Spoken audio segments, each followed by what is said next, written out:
क्या इमरान खान गिरफ्तार हो सकते हैं? मिस्टर XYZ कौन है?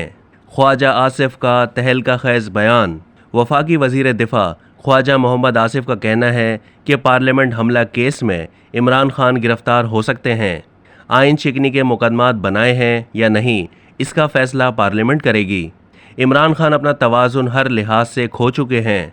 वो प्रेशर बर्दाश्त नहीं कर पा रहे। उनके अंदाज़े गुफ्तगू से ऐसा मालूम होता है कि मुल्क का वजूद उनके इक़्तिदार से मशरूत है। इमरान खान इक़्तिदार से लंबी जुदाई बर्दाश्त नहीं कर सकते। तमाम इदारे आइन व कानून के मुताबिक काम शुरू कर दें तो इस मुल्क की तमाम तकलीफ़ें ख़त्म हो सकती हैं। अगर इमरान खान को फ़ौज का कंधा मयस्सर नहीं है तो फिर XYZ की बात कर रहे हैं। अगर आपने आइन के साथ वफ़ादारी करनी है तो वो गैर मशरूत होती है।